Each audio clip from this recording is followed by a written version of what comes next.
Oke anak-anak, hari ini kita akan belajar tentang pertumbuhan ekonomi. Apa itu pertumbuhan ekonomi? Pertumbuhan ekonomi merupakan proses naiknya output per kapita dalam jangka panjang atau perubahan tingkat kegiatan ekonomi yang terjadi dari tahun ke tahun. Secara sederhana, suatu negara dikatakan telah mengalami pertumbuhan ekonomi apabila jumlah PDB tahun sekarang lebih besar dibanding dengan PDB tahun sebelumnya. Rumus pertumbuhan ekonomi sama dengan PDB tahun sekarang dikurangi PDB tahun sebelumnya dibagi PDB tahun sebelumnya kali 100%. Contoh soal, diketahui PDB tahun 2019 senilai 85.000 miliar rupiah dan PDB tahun 2020 senilai 100.000 miliar rupiah. Hitunglah pertumbuhan ekonomi pada tahun 2020. Oke, jawabannya yaitu kita tahu PDB tahun 2020 yaitu 100.000 miliar rupiah dikurang 85.000 miliar rupiah per 850.000 miliar rupiah dikali 100% sama dengan 15.000 miliar rupiah per 85 miliar rupiah kali 100%. Maka hasilnya adalah 17,65%. Soal nomor 1, uraikanlah pengertian pertumbuhan ekonomi. Oke, soal nomor 2, diketahui PDB 2019 sama dengan 2.600 triliun dan PDB tahun 2018 itu 1.850 triliun. Hitunglah pertumbuhan ekonomi pada tahun 2019. Oke, selanjutnya kita akan belajar tentang teori pertumbuhan ekonomi. Kita tahu bahwa teori pertumbuhan ekonomi ini ada beberapa macam, ada yang klasik, ada neoklasik, ada yang historis. Oke, yang kali ini kita akan belajar tentang teori ekonomi klasik, di mana teori ini berfokus pada pasar bebas dan pertumbuhan penduduk.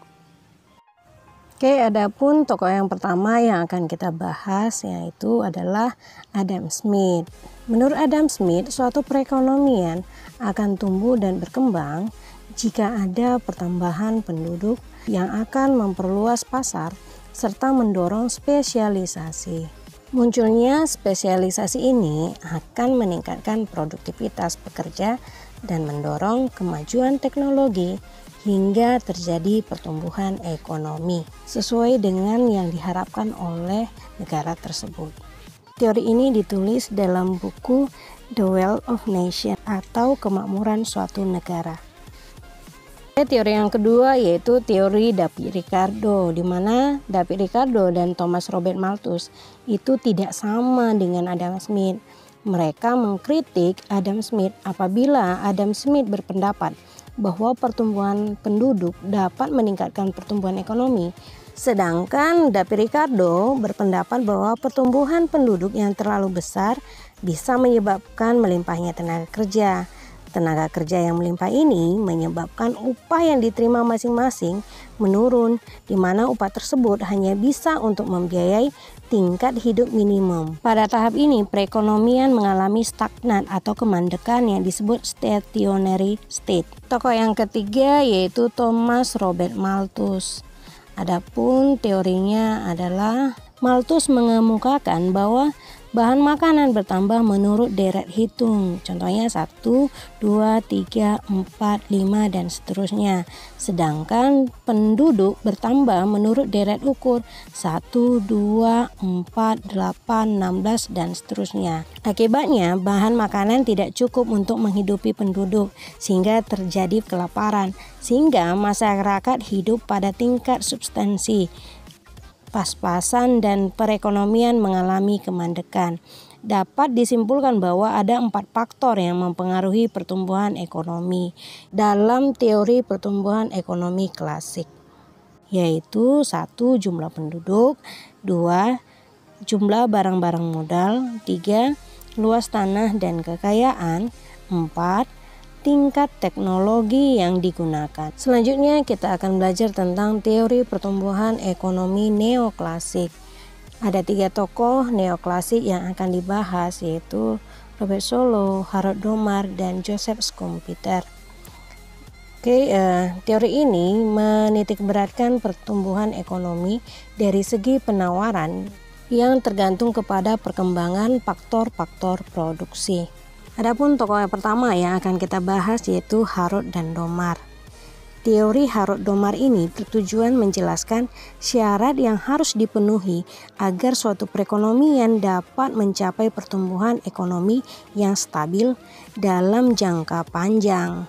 Teori mereka ini merupakan pengembangan dari makro Keynes. Harold dan Domar itu berpendapat bahwa perlunya ada pembentukan modal atau investasi sebagai syarat untuk mencapai pertumbuhan ekonomi yang mantap atau steady growth. Bila pembentukan modal telah dilakukan, maka perekonomian akan sanggup memproduksi barang-barang dalam jumlah yang lebih besar. Ada 4 faktor pendukung pertumbuhan ekonomi tersebut, yaitu 1. Barang modal telah digunakan secara penuh. 2. Besarnya tabungan proporsional dengan fluktuasi pendapatan nasional. 3. Perbandingan antara modal dan hasil produksi adalah tetap. 4. Perekonomian hanya terdiri dari 2 sektor, yaitu rumah tangga dan perusahaan, atau sering disebut dengan perekonomian tertutup. Tokoh selanjutnya yaitu Robert Solow, di mana Robert Solow ini adalah pemenang Nobel Ekonomi tahun 1987. Dia adalah seorang pengajar di Massachusetts Institute of Technology, Amerika Serikat. Menurut Robert Solow, pertumbuhan ekonomi itu bergantung pada faktor-faktor produksi. Artinya, perekonomian akan terus berkembang tergantung karena adanya ketersediaan faktor-faktor produksi. Bisa juga dikatakan bahwa teori ini lebih melihat dari sisi penawaran atau dari sisi produksinya. Tokoh selanjutnya kita akan membahas tentang Joseph Alois Schumpeter. Dalam teorinya ini, inovasi merupakan penerapan pengetahuan dan teknologi yang baru di dunia usaha, di mana inovasi ini memiliki pengaruh yang sangat besar.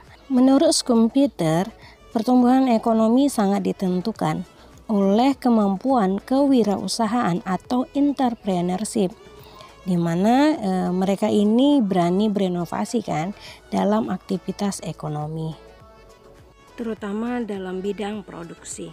Lalu teori pertumbuhan ekonomi berikutnya yaitu teori pertumbuhan ekonomi historis, di mana pada teori ini akan dibahas teori pertumbuhan ekonomi yang dikemukakan oleh Friedrich List, Bruno Hildebrand, Karl Bucher, Werner Sombart, dan Walt Whitman Rostow. Kita akan mulai yang pertama. Menurut Friedrich List, ada 5 tahap pertumbuhan ekonomi yang dikenal bertingkat-tingkat seperti tangga, yang dikenal dengan sebutan Stufentheorien atau teori tangga. Jadi bentuknya seperti anak tangga ya nak ya. Jadi ada tingkatannya, nanti kita akan mulai dari tingkatan-tingkatan tersebut. Yang pertama itu masa berburu dan mengembara. Pada masa ini manusia memenuhi kebutuhan hidupnya, sangat menggantungkan diri pada pemberian alam. Dan yang mereka peroleh itu mereka gunakan untuk memenuhi kebutuhan hidup mereka sendiri. Adapun penduduknya hidup secara berpindah-pindah. Ini seperti kehidupan nomaden ya pada zaman praaksara. Yang tingkatan kedua itu masa beternak dan bertanam. Pada masa ini manusia itu sudah mulai berpikir untuk hidup menetap ya nak ya, sehingga mereka sudah ada kegiatan dalam pengolahan alam seperti beternak dan bermata pencaharian bertanam. Binatang buruan yang diperoleh sebagian dipelihara untuk diambil daging atau telurnya. Karena tinggal menetap, maka pada masa ini mulai timbul perkampungan atau desa-desa. Yang ketiga itu masa bertani dan kerajinan. Pada masa ini, manusia itu sudah hidup menetap ya, sambil memelihara tanaman yang mereka tanam. Lalu ada kerajinan yang hanya digunakan sebagai usaha sampingan maupun perdagangan yang dilakukan dalam bentuk yang sederhana. Lalu pada masa ini juga sudah mulai mengembangkan kerajinan yang hubungannya dengan pertanian seperti pandai besi dan pertukangan. Kerajinan yang dikerjakan ini untuk memanfaatkan waktu luang setelah mengerjakan pekerjaan bertani. Yang keempat itu masa kerajinan, industri, dan perdagangan. Di mana pada masa ini industri dan perdagangan itu sudah mulai maju, di mana manusia juga telah melakukan kegiatan industri, yaitu mendirikan pabrik-pabrik dan perniagaan atau perdagangan.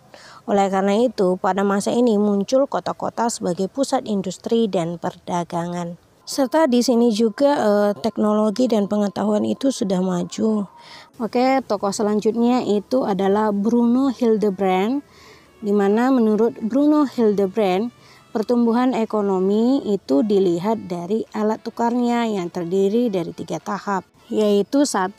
Masa tukar-menukar barang atau dilakukan secara barter. 2. Masa tukar-menukar dengan uang seperti jual beli. 3. Masa tukar-menukar menggunakan kredit. Tokoh selanjutnya itu adalah Karl Bucher. Menurut Karl Bucher ada 4 tahap perekonomian. Di antaranya adalah 1. Rumah tangga tertutup, di mana masyarakat hanya memenuhi kebutuhan kelompoknya sendiri. 2. Rumah tangga kota. Sudah ada muncul hubungan dagang antara desa dengan desa, lalu desa dengan kota. 3. Rumah tangga bangsa. Perdagangan antar kota akan membentuk satu kesatuan masyarakat yang melakukan pertukaran dagang dalam negara. 4. Rumah tangga dunia. Masa di mana perdagangan telah melewati masa-masa negara.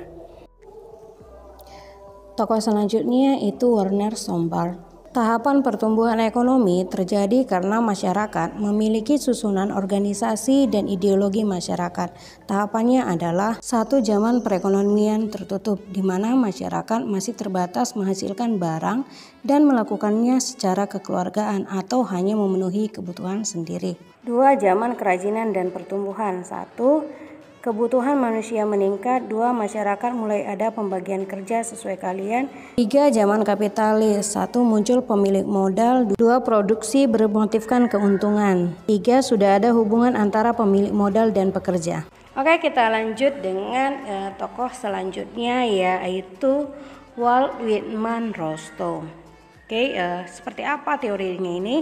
Menurut Walt Whitman Rostow, dalam pertumbuhan ekonomi suatu negara akan mengalami tahapan-tahapan sebagai berikut. 1. Perekonomian tradisional. Adapun ciri-cirinya, yang pertama itu adalah ekonomi didominasi sektor pertanian. 2. Teknologi untuk produksi masih sederhana. 3. Hasil produksi masih rendah, hanya cukup memenuhi kebutuhan sendiri. 4. Kegiatan produksi dilakukan secara tradisional. Yang kedua itu perekonomian transisi. Adapun ciri-cirinya, 1. Terjadi peralihan struktur tenaga kerja dari pertanian ke industri. 2. Timbul pemikiran mengenai pembangunan ekonomi untuk meningkatkan kesejahteraan. 3.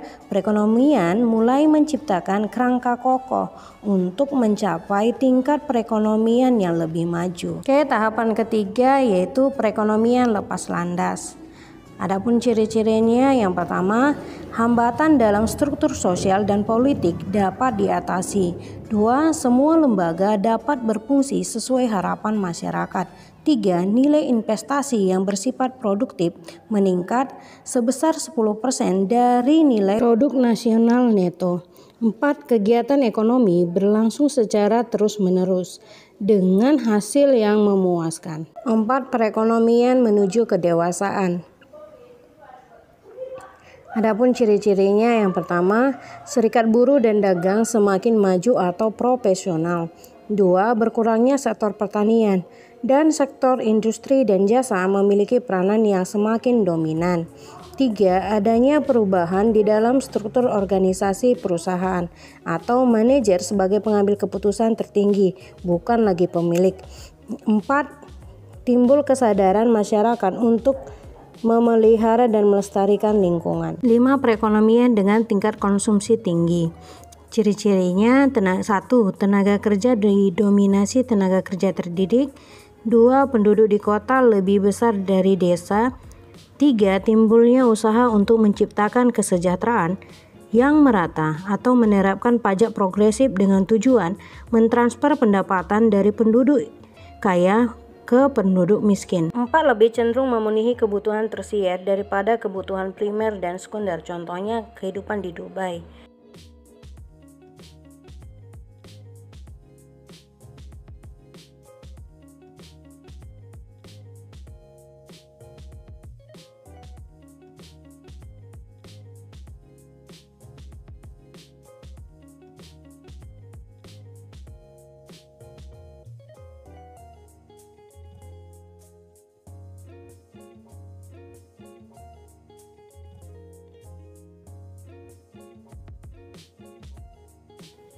Oke, materi kita selanjutnya yaitu pembangunan ekonomi. Apa itu pembangunan ekonomi? Pembangunan ekonomi adalah suatu proses yang bertujuan menaikkan produk domestik bruto suatu negara atau daerah dalam jangka panjang. Kalau menurut Todaro tahun 2013, pembangunan ekonomi merupakan suatu proses multidimensional yang mencakup berbagai perubahan mendasar atas struktur sosial, sikap-sikap masyarakat, dan institusi-institusi nasional, di samping tetap mengejar akselerasi pertumbuhan ekonomi, penanganan ketimpangan pendapatan, serta pengentasan kemiskinan. Adapun tujuan dari pembangunan ekonomi adalah perbaikan kondisi di luar aspek ekonomi, seperti perbaikan lembaga pemerintah, perbaikan sikap dan usaha, memperkecil jurang pemisah antara yang kaya dan yang miskin. Oke, kita akan membahas perbedaan pembangunan dan pertumbuhan ekonomi. Di mana yang pertama itu pembangunan ekonomi, kenaikan jumlah GNP dari tahun ke tahun lebih besar daripada persentase kenaikan penduduk. Sedangkan pertumbuhan ekonomi, kenaikan jumlah GNP dari tahun ke tahun tidak memperhatikan apakah persentase kenaikannya lebih besar atau lebih kecil daripada persentase kenaikan jumlah penduduk. Oke, yang kedua, kalau di pembangunan ekonomi, kenaikan GNP disertai perubahan struktur ekonomi dan perkembangan iptek. Sedangkan di pertumbuhan ekonomi, kenaikan GNP tidak disertai perubahan struktur ekonomi dan perkembangan iptek. Lalu perbedaan yang ketiga yaitu di pembangunan ekonomi, kenaikan GNP disertai peningkatan kesejahteraan masyarakat dan pemerataan distribusi pendapatan. Sedangkan di pertumbuhan ekonomi, kenaikan GNP tidak memperhatikan peningkatan kesejahteraan masyarakat dan pemerataan distribusi pendapatan. Keempat, pembangunan ekonomi menekankan peningkatan kemakmuran, sedangkan pertumbuhan ekonomi menekankan peningkatan pendapatan per kapita. Mengapa pembangunan ekonomi suatu negara sangat cepat, sementara negara lainnya itu lambat? Untuk menjawab pertanyaan ini tidaklah mudah, sebab permasalahannya pembangunan ekonomi ini sangat luas dan kompleks. Berikut faktor-faktor yang mempengaruhi pembangunan ekonomi oleh para ahli. 1. Tanah dan kekayaan alam. Secara umum, negara yang memiliki kekayaan alam melimpah akan lebih mudah meningkatkan laju pembangunan ekonomi dibandingkan negara yang kurang memiliki kekayaan alam dan diikuti ketersediaan faktor produksi lainnya yang memadai. 2. Kuantitas dan kualitas penduduk dan tenaga kerja. Pertambahan penduduk akan meningkatkan jumlah angkatan kerja yang dapat dimanfaatkan untuk mendukung kegiatan produksi. Dengan pendidikan dan pelatihan yang memadai, akan menghasilkan SDM yang terlatih dan terampil, sehingga mampu menjadi pionir dalam pembangunan. Jumlah penduduk yang besar juga akan meningkatkan permintaan barang yang akan diikuti dengan perluasan pasar. 3. Kepemilikan barang modal dan penguasaan teknologi. Pada masyarakat modern, penanaman modal sangat menentukan dalam meningkatkan produktivitas. Akan tetapi, penggunaan modal harus disertai dengan penerapan teknologi maju. 4. Sistem sosial dan sikap masyarakat. Sistem sosial dan sikap masyarakat memegang peranan yang penting dalam menciptakan pembangunan ekonomi. Karena di negara berkembang, sistem sosial dan sikap masyarakat ini justru menjadi penghambat dalam pertumbuhan ekonomi, seperti sistem feodal, sikap tidak mau bekerja, malas menabung, dan sikap negatif lainnya. Adat istiadat yang kental pada masyarakat tradisional berupa upacara untuk berbagai kegiatan dan acara dianggap memperlambat pertumbuhan ekonomi. Selanjutnya kita akan membahas tentang permasalahan pembangunan ekonomi di negara-negara berkembang. Mungkin nanti ada di beberapa buku yang lain, mungkin nanti berbeda dengan yang Ibu kasih ini, tetapi pada dasarnya permasalahannya itu adalah sama. Oke, yang pertama, ketergantungan pada sektor pertanian primer. Negara berkembang umumnya sangat bergantung pada sektor pertanian dan pertambangan. Bahkan ada negara yang sangat bergantung pada hasil satu komoditas saja, terutama komoditas pertanian ya, yang sering disebut dengan perekonomian monokultur. 2. Rendahnya tingkat produktivitas.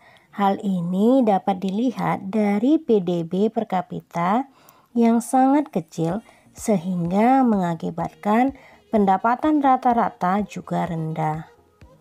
Oleh karena itu, di negara yang sedang berkembang, berlaku lingkaran kehidupan yang sulit untuk diputus. Dengan mata rantai, pendapatan rata-rata rendah mengakibatkan tabungan dan investasi rendah. 3. Ketergantungan yang besar dan kerentanan dalam hubungan inter.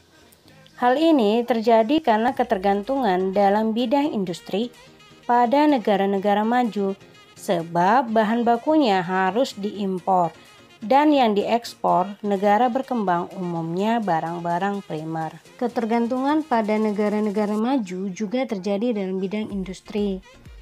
Industri hulu atau industri bahan dasarnya berada di negara maju, sementara itu industri hilirnya berada di negara berkembang. 4.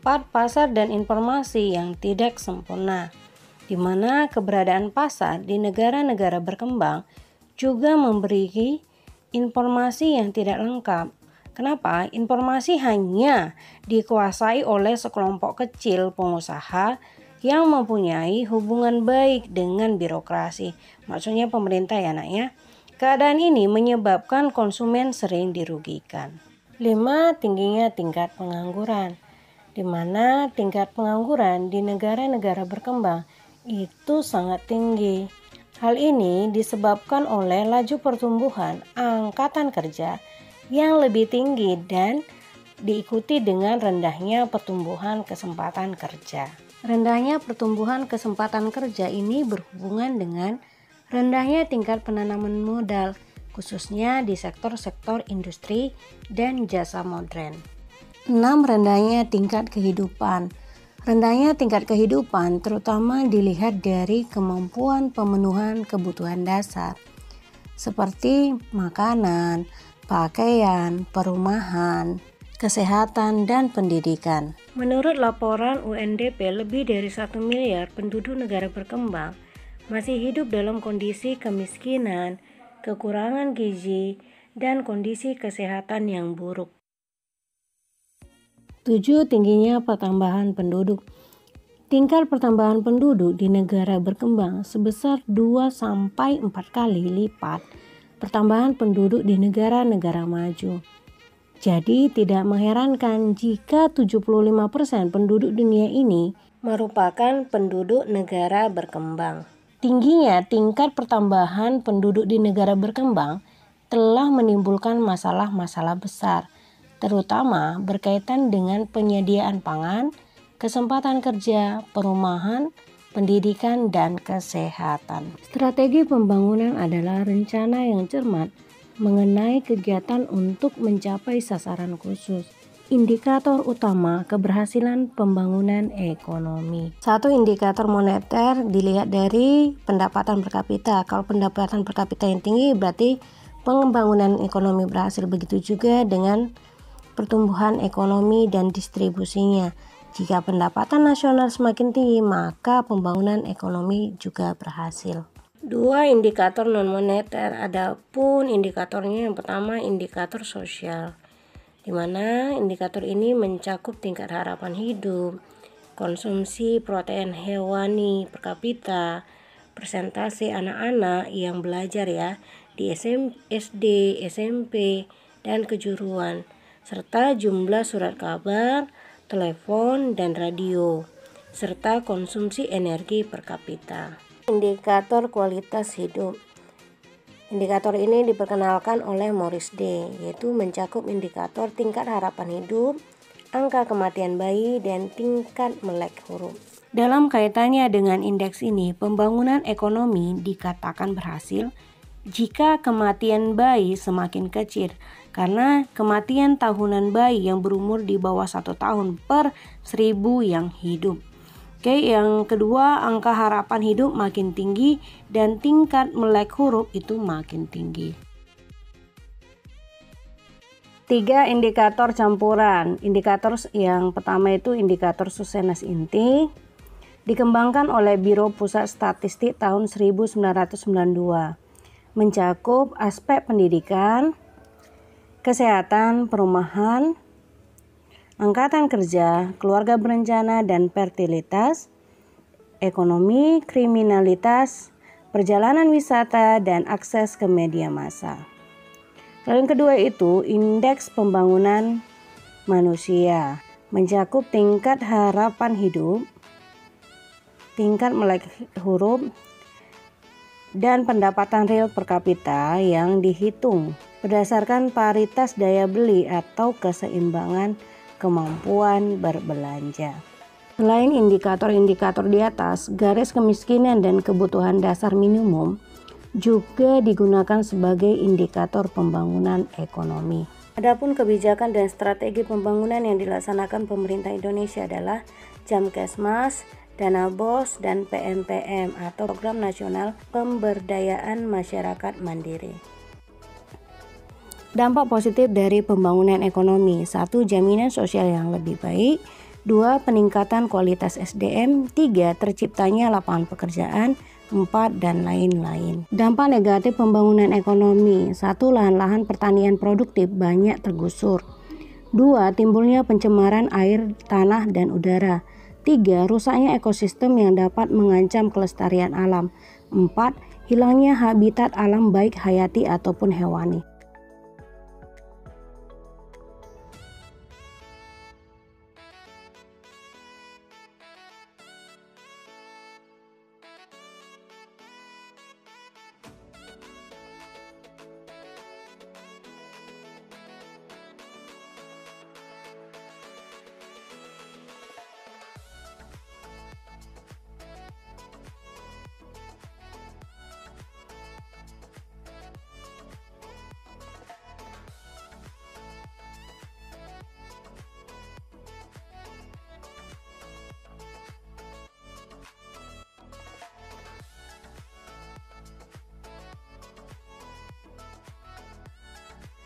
Sampai jumpa di materi kita selanjutnya dan semoga video kali ini bermanfaat bagi anak-anak kami.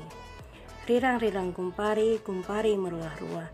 Adi sirang kita gundari, gelas sirang menjuah-juah. Sampai jumpa.